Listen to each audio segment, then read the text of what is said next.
પ્રિયજનો, આપણે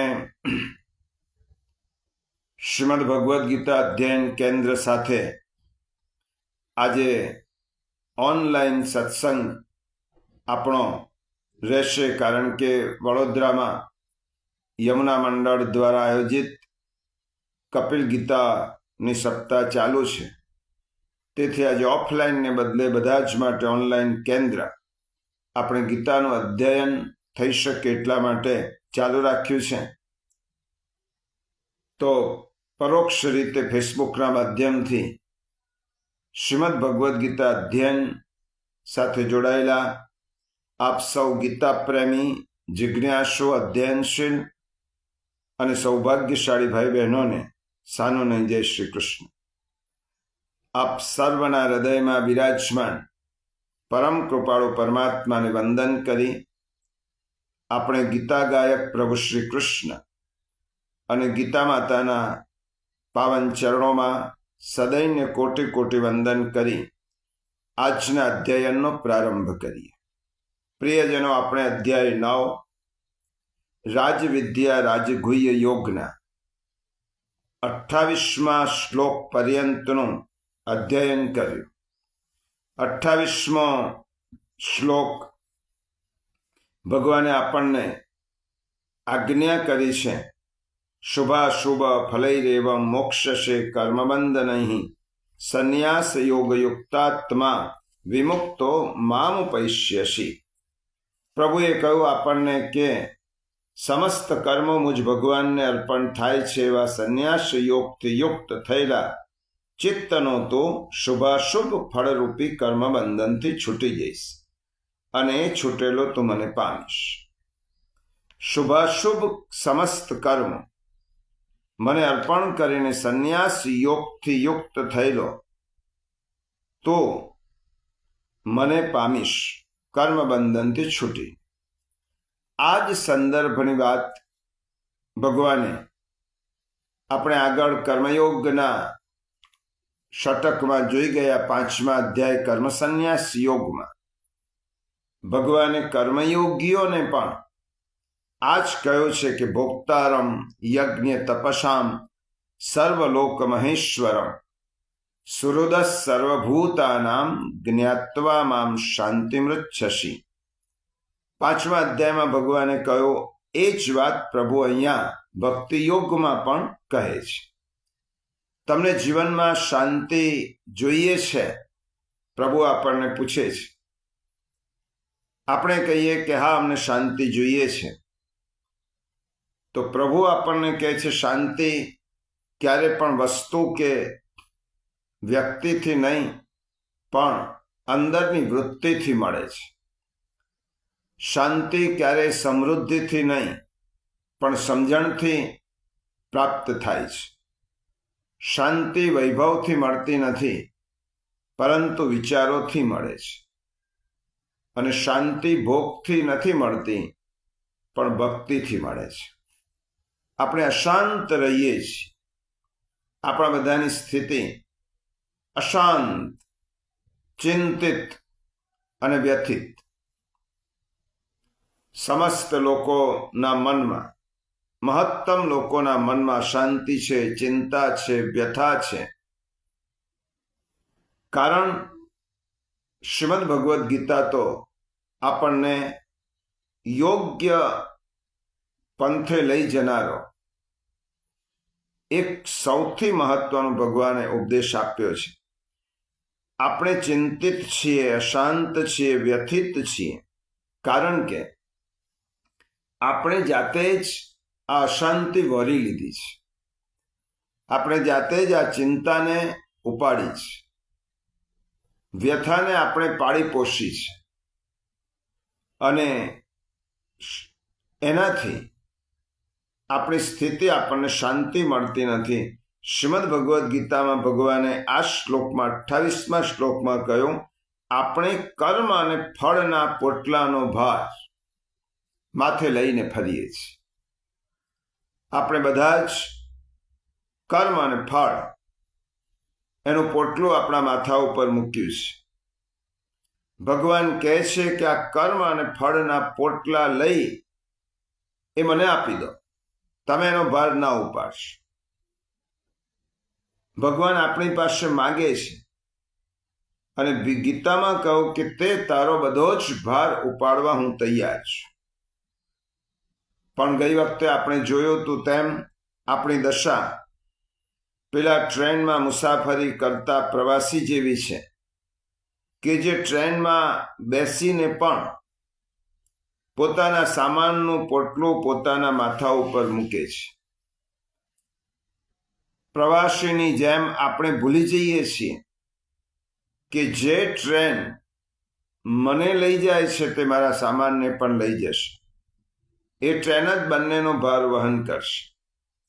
એવી રીતે સંસાર રૂપી ગાડીમાં મુસાફરી કરનાર આપણે બધા આપણા કર્મ અને ફળનું પોટલું આપણા માથા ઉપર મૂકીને યાત્રા કરીએ છીએ અને તેનાથી ચિંતાના પોટલાનો નકામો ભાર આપણે વેંઢારીએ છીએ. આ બધો જ ઉપાડવા માટે પ્રભુ તૈયાર છે. એટલે તો ઠાકોરજીએ ગોવર્ધન લીલા કરી. ગોવર્ધન લીલા કરવાના ભક્તિ માર્ગીય ઘણા બધા કારણો છે, પણ કર્મ માર્ગનું આ પણ કારણ છે. પ્રભુ પોતાના નિજજનોને અને સર્વજનોને ગોવર્ધન લીલામાં ગોવર્ધન પર્વત ઉચકી અને આપણને સંદેશ આપે છે કે તમારા બધાનો ભાર ઉચકવા માટે હું તૈયાર છું. મને કોઈ પરિશ્રમ પડવાનો નથી. તમારો બધો જ ભાર મને આપી દો. તસ્માન મામ શરણમ ગોષ્ઠમ મન્નાથમ મત પરિગ્રહમ ગોપાએ સ્વાત્મયોગેન સોયમ મે વ્રત આહિત. તમે શા માટે આટલો બધો ભાર લઈને ફરો છો? ચિંતાનું પોટલું તમે કેમ ઉપાડ્યું છે? તમે શા માટે નાહક અશાંતિના વમળોમાં ફસાઈ જાઓ છો? તમે બધું જ મારા પર છોડી દો, મને આપી દો. ચિંતા ન કરશો, હું તમારા માટે જ તૈયાર છું. પણ આપણા મનમાં ડર છે કે ભગવાન આપણો સામાન ઉપાડશે અને પછી ભગવાન કહેશે કે આ સામાન મારો છે, તો આપણે આપણું મમત્વ સંભાળે છે. આપણા ઝવેરાતમાં, આપણા ખજાનામાં કોલસા સિવાય શું ભરેલું છે? આપણે આટલું બધું સંભાળીએ છીએ. ફળ ભગવાનને સોંપી દેવાથી જ શાંતિ મળે છે. કારણ દુનિયામાં બધી માથાકૂટ એ ફળની જ છે. મને શું મળશે, કેટલું મળશે, ક્યારે મળશે, મળશે કે નહીં, મળેલું ટકશે કે નહીં, આ જ ભાવના માણસને અશાંત બનાવે છે. થોડું વિચારો, ફળ મારું કેવી રીતે કહેવાય? મેં જે કર્મ કર્યું છે ફળ મારું કેવી રીતે કહેવાય? કારણ કે કોઈ પણ ફળ ક્યારે મળે? ચાર વાતો ભેગી થાય ત્યારે. એક સંકલ્પ, કાર્ય કરવાનો સંકલ્પ કરવો પડે. બીજો, કાર્ય કરવા માટે સાધનો જોઈએ. ત્રીજી વસ્તુ, ક્રિયા એટલે કર્મ થવું જોઈએ. અને પછી ફળ. હવે આપણે વિચારો, સંકલ્પ કોના? આપણા કે ભગવાનના? ભગવાને તો કહ્યું, બુદ્ધિ પ્રેરક કૃષ્ણસ્તુ પાદ પદ્મમ પ્રસિદ્ધ. મેં સંકલ્પ કર્યો નથી, સંકલ્પ પ્રભુએ કર્યો. સાધન મારા નથી, સાધન પ્રભુના છે. મારા દ્વારા ક્રિયા પ્રભુએ કરી. કારણ કે પ્રભુ તો આ શરીરના માલિક છે. શરીર એ સાધન છે અને ઇન્દ્રિયો દ્વારા પ્રભુએ કર્મ કર્યું, ક્રિયા કરી અને તેમાંથી જે ફળ નીપજ્યું, તેમાંથી જે ફળ મળ્યું, તે ફળ સંભાળે છે કોણ? આપણે એમ કહીએ કે હું, મારું ફળ છે. મારું કેવી રીતે? સંકલ્પ કોના? તો ભગવાનના. સાધન કોના? તો પ્રભુના. ક્રિયા કોણે કરી? પ્રભુએ કરી, કરાવી મારા દ્વારા. તો ફળ પણ કોનું? ફળ પ્રભુ. બધું જ ભગવાનનું હોવા છતાં આપણે ફળની અપેક્ષા રાખીએ છીએ. અને શ્રીમદ ભગવદ્ ગીતાના શ્લોકમાં ભગવાન કહે છે, જેનું છે તેને આપી દે. તો જેનું છે તેને આપી દે. એટલા માટે 28મા શ્લોકમાં કહ્યું, શુભાશુભ ફલૈરેવમ મોક્ષ્યસે કર્મ બંધનૈ સંન્યાસ યોગ યુક્તાત્મા વિમુક્તો મામ ઉપૈષ્યસી. એમ કે છે, પ્રભુ સમસ્ત કર્મ મુજ ભગવાનને અર્પણ કર, અને એ અર્પણ કરવાથી જ તો તારું ચિત્ત શુદ્ધ થશે, કર્મ બંધનમાંથી છૂટીશ અને તું મને પામીશ. આ ભગવાને આપણને આજ્ઞા કરી. કર્મયોગ 5મા અધ્યાયમાં, કર્મ સંન્યાસ યોગ અને 9મા અધ્યાયમાં. હવે આપણને પ્રશ્ન થાય, અને અર્જુનને પણ થયો હશે. જો કે અર્જુને તેનો પ્રશ્ન પ્રગટ કર્યો નથી, પણ કૃષ્ણ અંતર્યામી હોવાથી અર્જુનના અંતરને પામી ગયા છે. અને અર્જુનને પૂછતા પહેલા જ જવાબ આપે છે. પણ અર્જુનના મનમાં કયો પ્રશ્ન હશે, આપણે તેનું અનુમાન કરીએ. અર્જુનના મનમાં હશે કે એવું લાગતું હશે અર્જુનને, ભગવાન આપ કહો છો એ પરથી એમ જણાય છે, આપ આપના ભક્તો પર અનુગ્રહ કરો છો, અભક્ત પર કરતા નથી. જો અર્જુનનો પ્રશ્ન આવો હશે, પ્રશ્ન પ્રગટ પૂછ્યો નથી, પણ અર્જુનનો કયો પ્રશ્ન હશે એનું અનુમાન કરીએ તો એમ કહેવાય કે અર્જુને કદાચ પ્રભુને આવું પૂછ્યું હશે કે પ્રભુ, આ દુનિયામાં તમને ભક્તો વાલા છે અને અભક્તો તમને પ્રિય નથી. તો પછી એક જણ પ્રિય હોય ને બીજો અપ્રિય હોય, તો પ્રિય પ્રત્યે રાગ થાય, અપ્રિય પ્રત્યે દ્વેષ થાય. તો પ્રભુ સંસારના લોકો પણ પ્રિય અને અપ્રિય હોય છે, એટલે રાગ દ્વેષથી બંધાયેલા છે. તો આપણામાં પણ આવો ભાવ છે, કારણ તમારા માટે ભક્તો તમારા થયા અને ભક્તો સિવાય બીજા એ બીજાના થયા. તો શું ભક્તોની ખુશામતથી આપ ખુશ થાઓ છો અને બીજાઓ તેમ નથી કરતા એટલે તેમને બંધનમાં રાખો છો? આપે એમ કહ્યું કે તું કર્મ બંધનથી છૂટી જઈશ. તો હું તમારો ભક્ત છું એટલા માટે તમે મને કર્મના બંધનથી છૂટવાનું કહો છો, અને જે તમારો ભક્ત ન હોય તે કર્મના બંધનમાં રહે છે. તો શું પ્રભુ આપના માટે એવું છે કે આ મારો છે, આ બીજાનો છે, આ મારો પ્રિય છે, આ મારો અપ્રિય છે? અને જો આવું આપનામાં હોય તો પ્રભુ આપને ઈશ્વર કેવી રીતે કહેવાય? ઈશ્વર તો સમદર્શી હોય. પ્રિયજનો, ફરી કહું, અર્જુને આ પૂછ્યું નથી, પણ આપણું અનુમાન છે. કારણ ગીતામાં ઘણા ન પૂછેલા પ્રશ્નોના જવાબો પણ શ્રી કૃષ્ણ ભગવાન આપે છે. તે પૈકીનો આ એક પ્રશ્ન હશે. હવે ભગવાન શું જવાબ આપે છે તે આગળના શ્લોકમાં ભગવાને કહ્યું. જુઓ, 9મો અધ્યાયના 29મો શ્લોક. 9મો અધ્યાય 29મો શ્લોક. પ્રશ્ન અર્જુનનો આવો હશે કે પ્રભુ આપને આ સંસારમાં ભક્તો પ્રિય છે અને બીજા અપ્રિય છે. તો પ્રભુ તેનો જવાબ આપે છે 29મા શ્લોકમાં, પાન નંબર 149, 9મો અધ્યાય 29મો શ્લોક. સમોહમ સર્વભૂતેષુ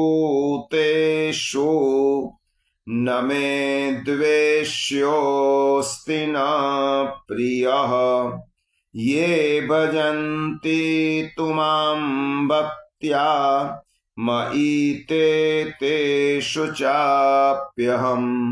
સમઃ અહં સર્વભૂતેષુ ન મે દ્વેષ્યઃ ન પ્રિયઃ ન મે દ્વેષ્ય અસ્તિ ન પ્રિય યે ભજન્તિ તુ માં ભક્ત્યા મયિ તે તેષુ ચાપ્યહમ. ભગવાને બહુ સુંદર જવાબ આપ્યો છે અને સ્પષ્ટતા કરી છે. પહેલા એના અર્થ, શબ્દના અર્થ સમજી લે. અહમ એટલે હું, સર્વભૂતેષુ એટલે બધા જ ભૂત માત્ર પ્રાણીઓમાં સમભાવે વ્યાપક છું. ન એટલે નથી, મે એટલે મને, દ્વેષ્ય અપ્રિય, મને કોઈ અપ્રિય નથી, કે ન પ્રિય નથી.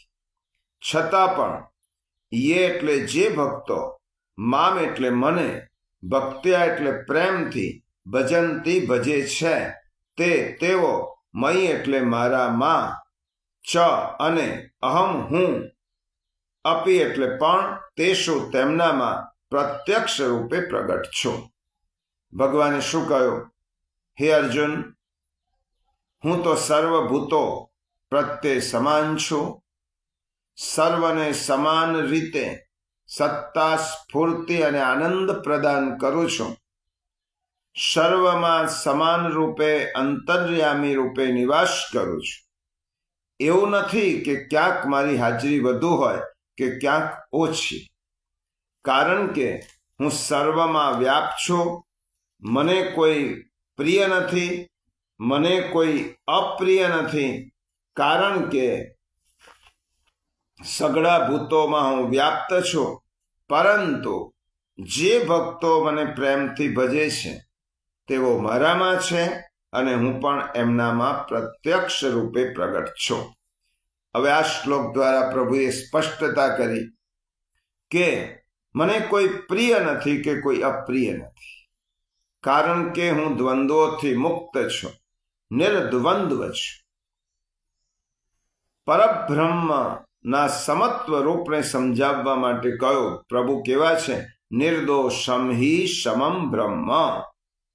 પરબ્રહ્મ નિર્દોષ અને વિષય ભાવથી રહિત છે. જે 5મા અધ્યાયમાં પણ કહ્યું. કેવી રીતે ભગવાન એની ઉપમા આપી, જેમ વાયુ કોઈ સ્થળે હોય, કોઈ સ્થળે ન હોય, કોઈ સ્થળે દુર્ગંધયુક્ત હોય, કોઈક સ્થળે તે દૂષિત હોય, કોઈ સ્થળે શુદ્ધ હોય. પરમાત્માનું સ્વરૂપ તેવું નથી. પરમાત્મા કેવા છે? આકાશ જેવા. ખમ બ્રહ્મ. ઉપનિષદમાં કહ્યું પ્રભુ કેવા છે? ખમ એટલે આકાશ. આકાશ કેવું છે? સર્વ સ્થળે સમભાવે રહેલ છે. એવી રીતે સમત્વ ભાવે જ પરમાત્મા સર્વભૂતોમાં રહેલા છે. પ્રિય અને અપ્રિય મનના ધર્મ છે, પણ બ્રહ્મ તો મનથી ભિન્ન, મનના ધર્મોથી મુક્ત છે. તેને કોઈ નથી પ્રિય કે નથી અપ્રિય. તેથી ભગવાન આ શ્લોકના પૂર્વાર્ધમાં કહે છે, સમોહમ સર્વભૂતેષુ ન મે દ્વેષ્યોસ્તિ ન પ્રિય. આ પૂર્વાર્ધ થયો. ઉત્તરાર્ધની વાત આપણે કરવાના છીએ, પણ પહેલા પૂર્વાર્ધ સમજી લઈએ. પ્રભુ કેવા છે? પ્રભુનો એક ગુણ પ્રભુએ સ્વયં આ શ્લોકમાં કયો છે. સમોહમ. આટલું સમજીએ. પ્રભુ સમ છે. પ્રભુમાં સમતા છે. બધા તરફ પ્રભુ સમાન ભાવે વર્તે છે. અહીંયા સૃષ્ટિના નિયંતા સ્વયં કહે છે. આ સૃષ્ટિના નિયંતા સર્જક સ્વયં પોતાના મુખારવિંદથી કહે છે, સમોહમ સર્વભૂતેષુ ન મે દ્વેષ્યોસ્તિ ન પ્રિય. બહુ સચોટ, સરળ અને સઘન વાણી છે. બધામાં હું સમાન છું, મને કોઈ પ્રિય નથી, અપ્રિય નથી. પણ ઘણા ભણેલા ગણેલા કહેવાતા ડિગ્રીધારી લોકો જગતની વિષમતા જોઈને ભગવાન ઉપર પહેલા તો એમ જ કહે છે કે આ જગતમાં વિષમતા છે, એટલે ભગવાન જેવું કશું છે જ નહીં. કદાચ ભગવાન જેવું તત્વ હોય તો તે સમ નથી, કારણ કે જગતમાં વિષમતા છે એટલે ભગવાન વિષમ છે.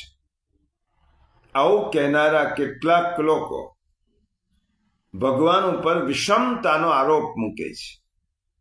પણ સમતાની અને વિષમતાની વ્યાખ્યા જ આપણને ખબર નથી. કહેવાતા ભણેલાની દલીલ શું છે? ખબર છે, ભગવાન ઉદાર હોય, ભગવાન કરુણામય હોય, ભગવાન બધા જ સાથે સમવર્તન રાખતા હોય, તો જગતમાં દુઃખ કેમ છે? જગતમાં વિષમતા કેમ છે? કોઈક શ્રીમંત છે, કોઈ ગરીબ છે, કોઈને જમવા માટે એક રોટલી પણ નથી મળતી અને કોઈને એટલું બધું ભોજન હોય છે કે જે બગડે છે. કોઈ બંગલામાં રહે છે, કોઈ ઝૂંપડીમાં રહે છે. આવી રીતે વિષમતા કેમ છે? અરે આજના માણસની વાત છોડો, આજનો માણસ તો આવી દલીલ કરે જ. શ્રીમદ ભાગવત જેવા ગ્રંથમાં સ્વયં પરીક્ષિત, જેની સામે સુખદેવજી બિરાજમાન છે, તે પરીક્ષિત જેને શ્રી મહાપ્રભુજી ઉત્તમ અધિકારી શ્રોતા કયા છે, એ 7મા સ્કંદની શરૂઆતમાં ભાગવતની પરીક્ષિત રાજા સુખદેવજી મહારાજને પૂછે છે, સમપ્રિય શુરદ બ્રહ્મન ભૂતાનામ ભગવાન સ્વયં ઇન્દ્રશ્યાર્થે કથમ દૈત્યાન અવધિ દ્વિષમો યથા. 6ઠા સ્કંદમાં પરીક્ષિત રાજાએ સુખદેવજીના મુખારવિંદથી જ્યારે વૃત્રાસુર વધની કથા સાંભળી, ત્યારે પરીક્ષિતના મનમાં પ્રશ્ન થયો કે ભગવાન શું પક્ષપાતી છે? ઇન્દ્રને બચાવવા માટે, વૃત્રાસુરને વધ કરવા માટે વજ્ર અભિમંત્રિત કરી આપ્યું, તો ભગવાને શું ઇન્દ્રનો પક્ષ લીધો અને વૃત્ર એ ભગવાનને અપ્રિય છે? પરીક્ષિત પૂછે છે, હે ગુરુદેવ, ભગવાન તો સ્વભાવથી જ ભેદભાવ રહિત છે, સમ છે, સમસ્ત પ્રાણીઓમાં પ્રિય અને શુદ્ધ છે. તો પછી તેમણે જેમ કોઈ સાધારણ મનુષ્ય ભેદભાવ ભરી રીતે પોતાના મિત્રોનો પક્ષ લે છે અને શત્રુઓનું અનિષ્ટ કરે છે, તેવી જ રીતે ઇન્દ્ર ખાતર વૃત્રાસુરનો વધ શા માટે કરાવ્યો? આ પરીક્ષિતનો પ્રશ્ન. આનો જવાબ પણ ગીતાના આ શ્લોકમાં ભગવાને આપ્યો છે. જે અર્જુન પ્રશ્ન નથી પૂછતો તેના મનમાં છે, અને તે પ્રભુ તેનો પણ જવાબ આપે છે. આના જવાબમાં સુખદેવજી મહારાજ પહેલા પરીક્ષિતને એમ કહે છે, અને આખો 7મો સ્કંદ તેના માટે છે, પણ એ સારરૂપ કથા સાંભળીએ. સુખદેવજી કહે છે, હે પરીક્ષિત, હે રાજન, ભગવાન સત્ય સંકલ્પ છે. ઈશ્વર કાળને આધીન નથી, પણ કાળ ઈશ્વરને આધીન હોય છે. અને કાળ સ્વરૂપ ઈશ્વર જ્યારે સત્વગુણની વૃદ્ધિ કરે છે, ત્યારે સત્વમય દેવતાઓનું બળ વધારી દે છે અને રજોગુણી અને તમોગુણી દૈત્યોનો સંહાર કરી સૃષ્ટિમાં સત્વગુણની વૃદ્ધિ કરે છે. વાસ્તવમાં ભગવાન સમ છે જ. ભગવાનમાં વિષમતાનો આરોપ ક્યારે પણ થઈ શકે નહીં. તો દુનિયામાં કેટલાક દુઃખી હોય છે, કેટલાક સુખી હોય છે, કેટલાક સમૃદ્ધિમાં આળોટે છે અને કેટલાકને કંગાલિયત હોય છે. તો સુખ અને દુઃખનું કારણ, પ્રિયજનો, શ્રીમદ ભગવદ્ ગીતાનું અધ્યયન કર્યા પછી આપણી આટલી સમજણ તો હોવી જ જોઈએ કે સુખ અને દુઃખનું કારણ ઈશ્વર નથી જ, પણ આપણા કર્મો છે. સુખસ્ય દુઃખસ્ય ન કોપી દાતા. સુખ અને દુઃખ એ કોઈને આપી શકતો નથી, અને આપણા કર્મોના કારણે જ આપણને સુખ અને દુઃખ પ્રાપ્ત થાય છે. 1 થી 6 અધ્યાયમાં ભગવાને સ્પષ્ટ કર્યું કે નહીં કશ્ચિત ક્ષણમપી, તો કર્મ કર્યા વગર રહી શકવાનો જ નથી. કર્મ કરવું પડશે. કર્મ સારું કરવું કે ખોટું કરવું એનો વિચાર તારે કરવાનો છે, એમાં તું સ્વતંત્ર છે. પરંતુ એટલું યાદ રાખજે, ખોટા કર્મનું ફળ દુઃખ છે અને સત્કર્મનું ફળ સુખ છે. હવે તારે વિચાર કરવાનો કે તારે સુખ જોઈતું હોય તો સત્કર્મ કર, દુઃખ ભોગવવું હોય તો દુષ્કર્મ કર. ભગવાને આપણને ઈચ્છા સ્વાતંત્ર્ય આપ્યું. કર્મ કર્યા વગર રહી શકવાના નથી. કર્મ કરવાની શક્તિ પ્રભુ આપે છે, પરંતુ કેવું કર્મ કરવું એ બધો આપણા ઉપર આધાર છે. અને ભગવાને પણ કહ્યું કે ના દત્તે કશ્યચિત પાપમ ન ચૈવમ સુકૃતમ વિભુઃ અજ્ઞાનેનાવૃતમ જ્ઞાનમ તેન મુહ્યન્તિ જંતવઃ. આ ભગવાન આગળ કહી ગયા છે. પરમેશ્વર ના તો કોઈના પાપ કર્મને ગ્રહણ કરે છે કે ના તો કોઈના શુભ કર્મને ગ્રહણ કરે છે, પરંતુ અજ્ઞાનથી લોકો એવું માની લે છે કે સુખ અને દુઃખ આપણને ભગવાન આપે છે. પાપ કર્મ હોય તેને દુઃખ મળે છે અને પુણ્ય કર્મ હોય તેને સુખ મળે છે. ભગવાન વચ્ચે આવતા જ નથી. સુખ અને દુઃખ એ કર્મના પરિણામ છે. આજે સંસારમાં વિષમતા જોવા મળે છે એ પૂર્વ જન્મના કર્મને કારણે આપણે તેનું ફળ ભોગવી રહ્યા છીએ. ભગવાન ન કોઈને સુખ આપે છે કે ભગવાન ન કોઈને દુઃખ આપે છે. અને ભગવાનને જ્યારે આપવાનું જ હોય તો સુખ નથી આપતા, પ્રભુ તેને આનંદ આપે છે. અને આનંદ શાશ્વત છે અને સુખ કર્મનું પરિણામ છે. આનંદ એ ભગવાનની પોતાની નિજી મૂડી છે. ભગવાનની પોતાની અંગત મૂડી છે આનંદ, કારણ કે પ્રભુ આનંદનું સ્વરૂપ છે. આનંદો વૈ બ્રહ્મ, આનંદ જ બ્રહ્મનું સ્વરૂપ છે. અને આનંદ માત્ર કરપાદ મુખોદરાદિ. શ્રી મહાપ્રભુજી કહે છે, ઠાકોરજી કેવા છે, આનંદનું જ સ્વરૂપ છે.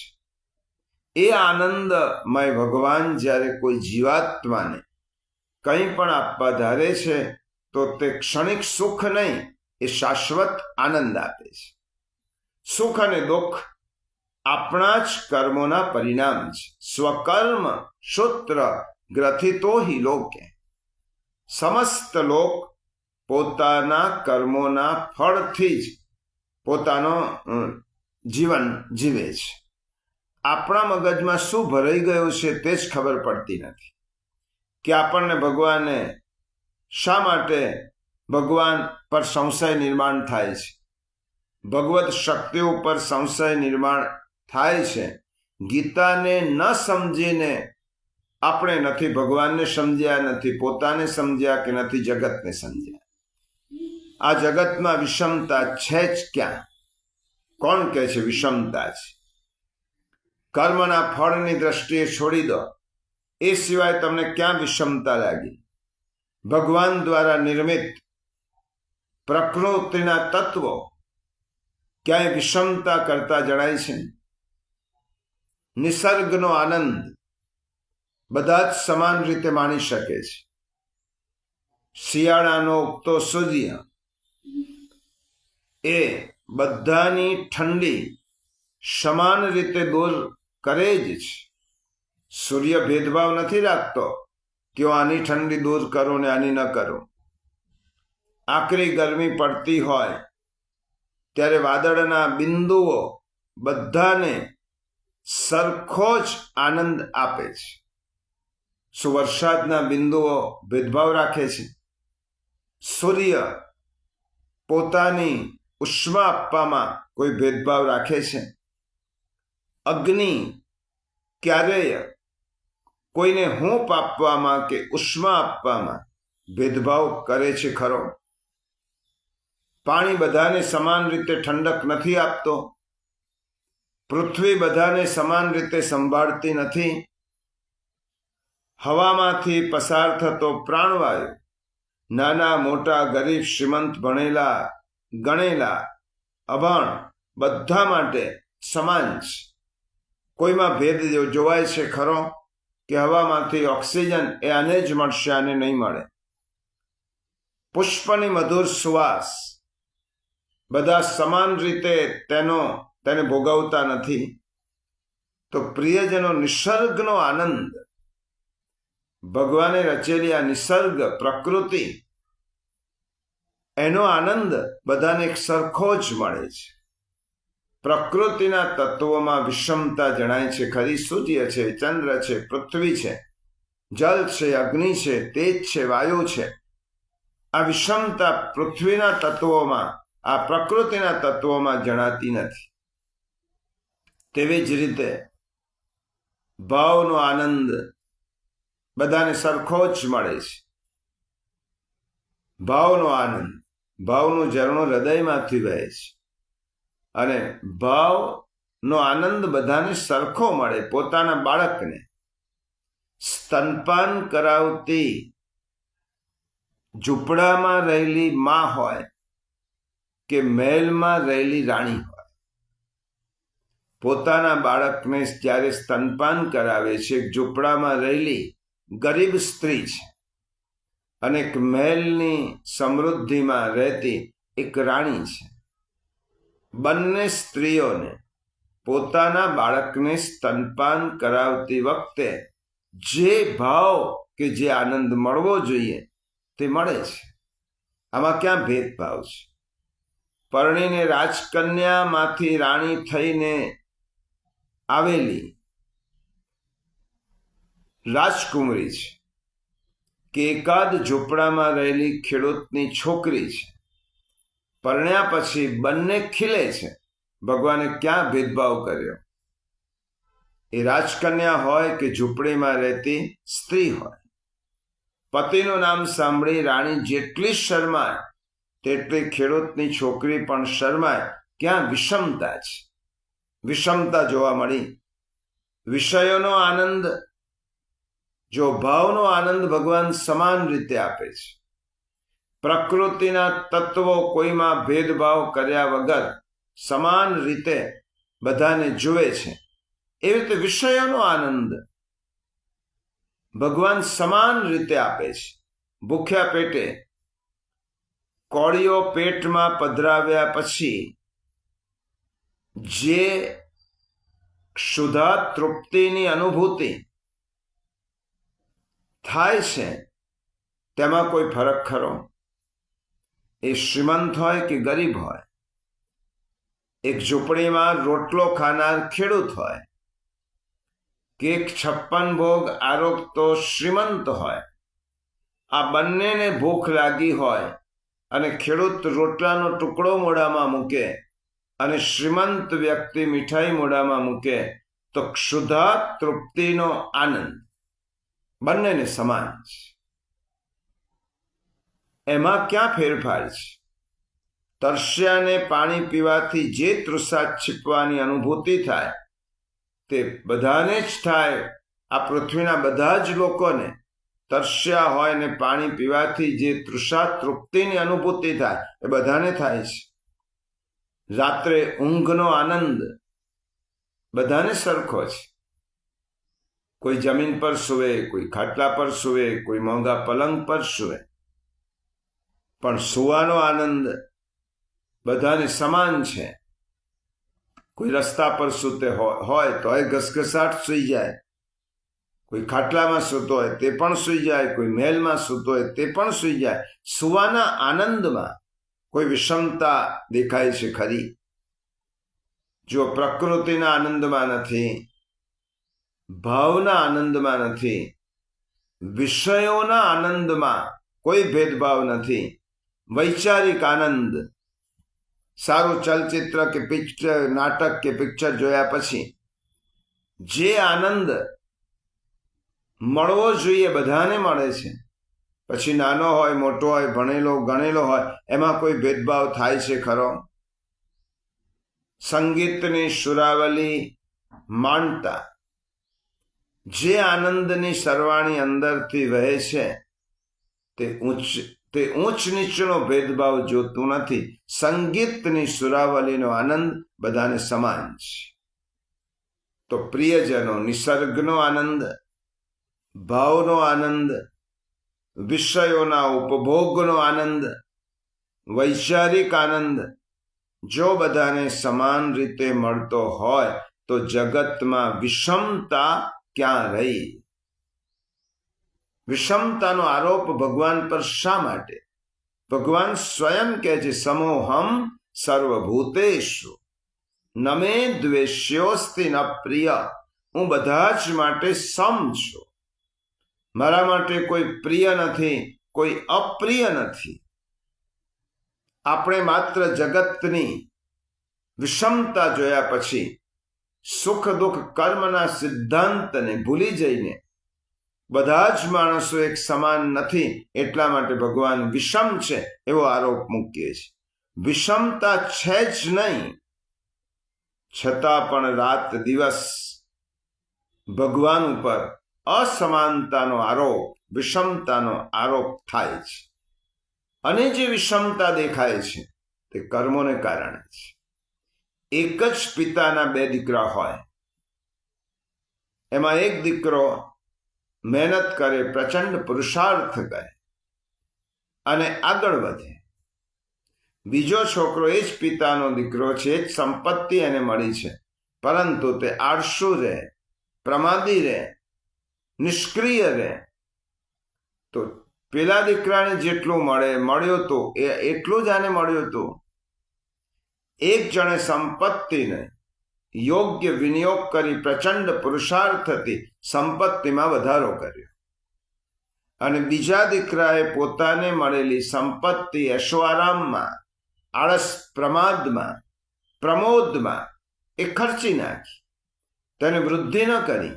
એમાં પિતાએ કોઈ પર વિષમતા રાખી છે એમ કેવી રીતે કહેવાય? પિતાએ તો બધા જ છોકરાઓને સમાન આપ્યું, સરખું આપ્યું, સરખા ભાવે આપ્યું. હવે તેમાં વૃદ્ધિ કરવી, સાચવી રાખવું, ઘટાડવું એ બધું જ જે દીકરાને બાપાએ આપ્યું છે એની એ વૃત્તિ, એની પુરુષાર્થની, એનું જે આગળ વધવાની ધગસ પર આધાર છે. તો જેવી રીતે એક પિતા પોતાના બધા જ પુત્રોમાંથી કોઈને નાનો મોટો ગણતા નથી, વિષમતા નથી, તો જગત પિતા એમને શરીર સરખું આપ્યું, બુદ્ધિ આપી, વિચાર આપ્યો, ભાવ આપ્યો, પ્રકૃતિનો ખોળો આપ્યો.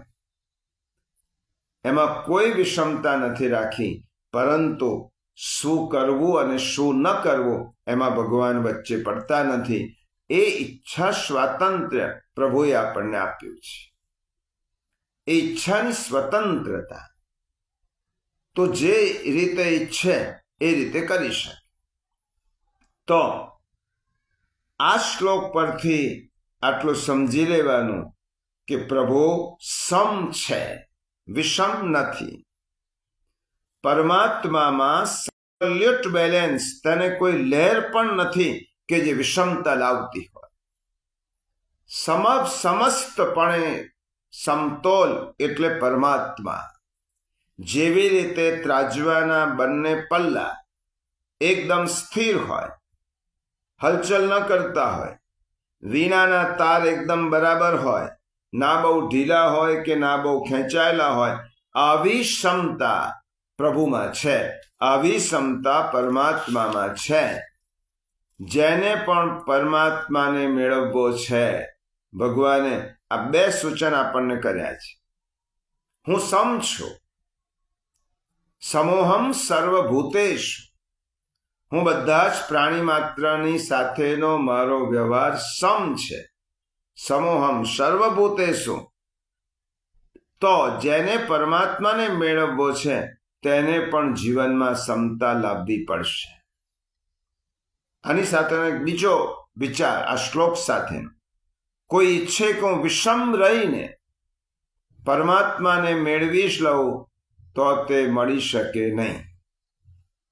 ઘણા લોકો કહે છે અમે તપ કરીએ, જપ કરીએ, સાધના કરીએ, યજ્ઞ કરીએ, દાન કરીએ, પુણ્ય કરીએ, પરમાત્મા ક્યાં મળે છે? પરમાત્મા નથી મળતા.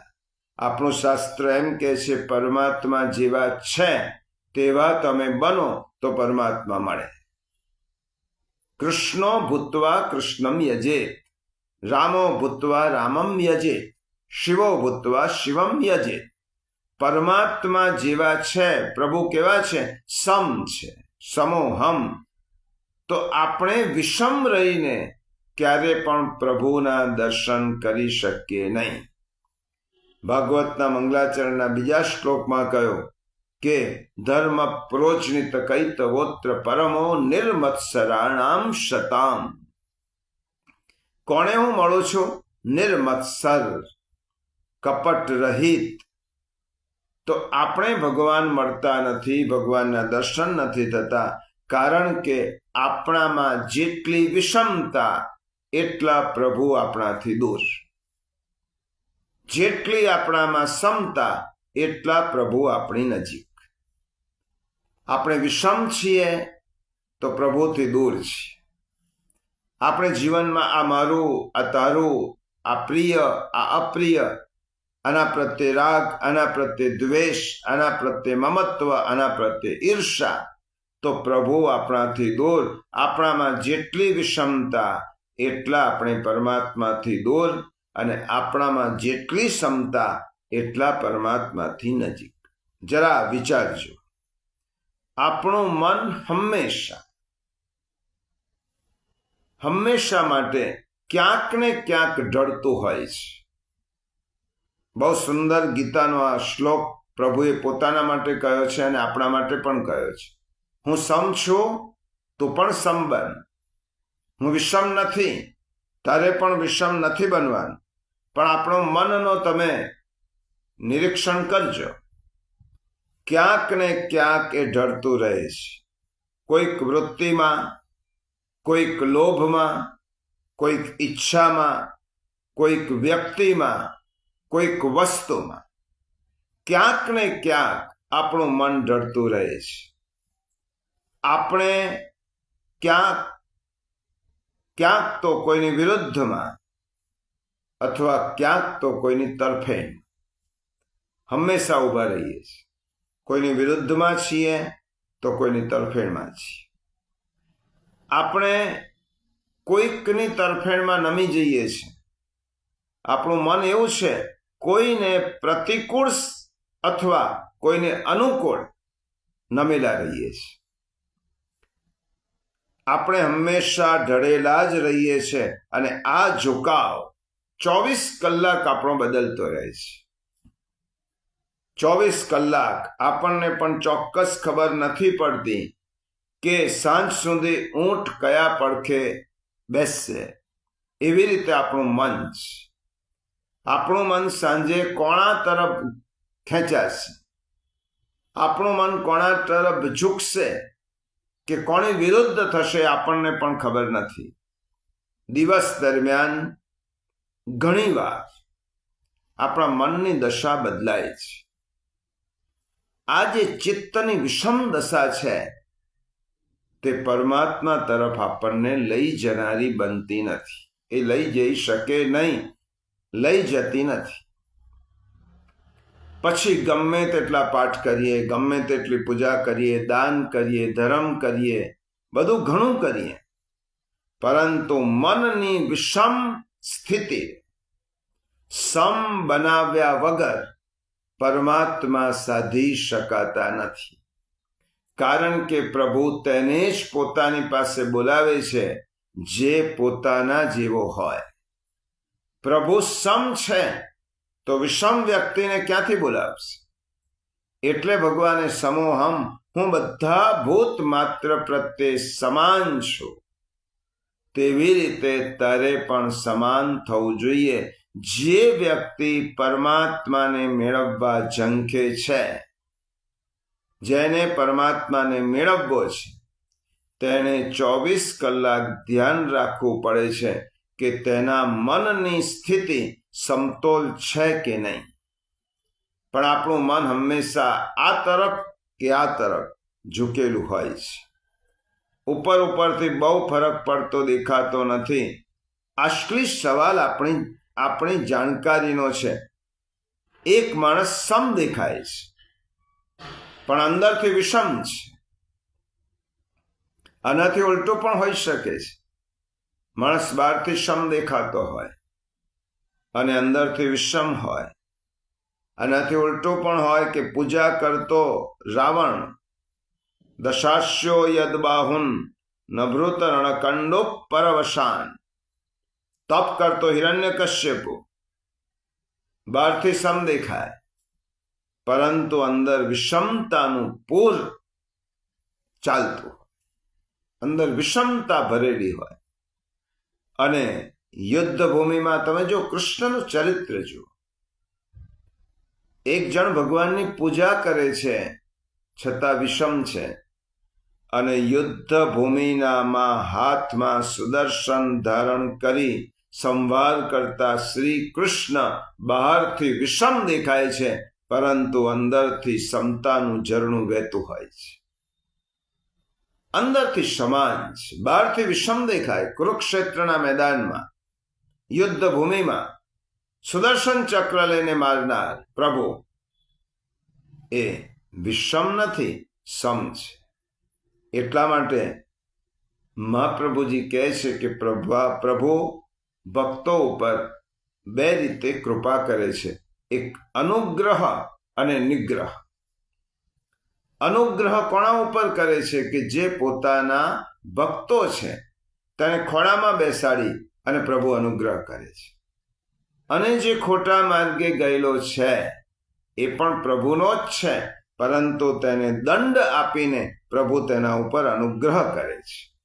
સુખદેવજી ભાગવતમાં પરીક્ષિત રાજાને એમ જ કહે છે કે પ્રભુ કોઈક પર નિગ્રહ કરે છે, કોઈક પર અનુગ્રહ કરે છે. એક માં હોય, પોતાના વાલસોયા દીકરાને મીઠાઈ ખવડાવતી હોય તો એ માં દીકરા ઉપર અનુગ્રહ કરે છે, પણ દીકરો જો ખોટા રસ્તે ગયો હોય અથવા દીકરો બીમાર હોય તો કડવી દવા આપતી માં પણ તેના ઉપર નિગ્રહ કરીને અનુગ્રહ જ કરે છે, કૃપા જ કરે છે. એટલા માટે મૂળ પ્રશ્ન અંદરનો છે, અન્યનો કોઈ પ્રશ્ન નથી. દરેક જણે પોતાની અંદરની સ્થિતિને જોતા રહેવું જોઈએ. હું કેટલો સમ છું. ભગવાન સમ છે કે વિષમ છે તેની ચર્ચા કરવા કરતા પોતાની અંદર ઝાંકીને જુઓ, હું કેટલો સમત્વ ધરાવું છું, મારી સ્થિતિ કેટલી સમતાની છે કે હું વિષમ છું. ભગવાન પર આરોપ કરવો સહેલો છે, પોતાની સ્થિતિ જુઓ. હું સમત્વને વધારું છું, ઊંડું બનાવું છું, સઘન બનાવું છું કે ઓછું કરું છું કે નષ્ટ કરી રહ્યો છું. આપણા પરીક્ષક આપણે પોતે જ છીએ અને પરીક્ષક આપણા ભગવાન છે. આપણા પરીક્ષક આપણે આપણી મનોસ્થિતિનો વિચાર કરવાનો, મારું સમતાનો વ્યાપ વધ્યો કે ઘટ્યો, કે વિષમતાનો વ્યાપ વધ્યો. વિષમતાનો વ્યાપ વધતો હોય તો ભગવાનથી હું દૂર જઉં છું, સમતાનો વ્યાપ વધતો હોય તો ભગવાનથી હું નજીક જઉં છું. એટલા માટે ભગવાને આ શ્લોકમાં કહ્યું, જે સમત્વ પ્રાપ્ત કરી લે છે તે જ પરમાત્માને મેળવી શકે છે, પરમાત્મા સાથે એકરૂપ થઈ શકે છે, તદરૂપ થઈ શકે છે. સમત્વમ સર્વ ભગવાન સમોહમ સર્વભૂતેષુ. અને એ પ્રભુ જ્યારે સમ બને ત્યારે પ્રભુના માટે કોઈ પ્રિય નથી, કોઈ અપ્રિય નથી. અર્જુનનો એટલો જ પ્રશ્ન હતો, પ્રભુ તમે ભક્તો તમને પ્રિય છે અને અભક્તો તમને અપ્રિય છે? ભગવાને તેનો જવાબ આપ્યો, અર્જુન મને બધા જ પ્રિય છે.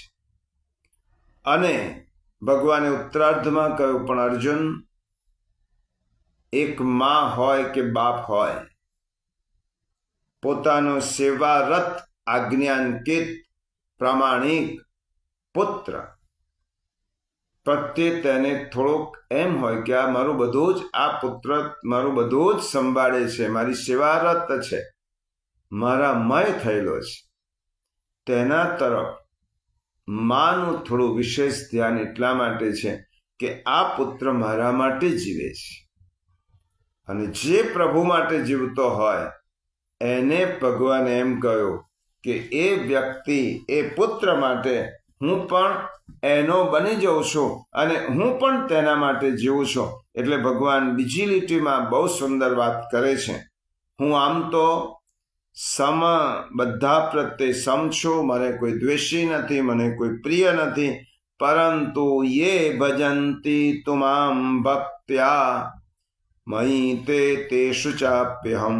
ભગવાને એક કલમ ઉમેરી, જે ભક્તો મને પ્રેમથી ભજે છે તેઓ મારામાં છે અને હું પણ એમનામાં પ્રત્યક્ષ રૂપે પ્રગટ છું. ઉત્તરાર્ધ પણ ખૂબ સુંદર છે. આ પૂર્વાર્ધમાં ભગવાને કહ્યું બધા માટે હું સમ છું, બધા સમાન છે અને તારે પણ સમતા રાખીશ તો મને પામીશ. પણ મારી એટલી શરત છે કે જે ભક્તો મને ભજે છે, મારામાં જ જેમનું મન છે, તેમને હું તેમનામાં રહું છું. તેની વાત આપણે આવતા રવિવારે આવીશું. આ શ્લોકના ઉત્તરાર્ધને આપણે આવતા રવિવારે પ્રત્યક્ષ કેન્દ્રમાં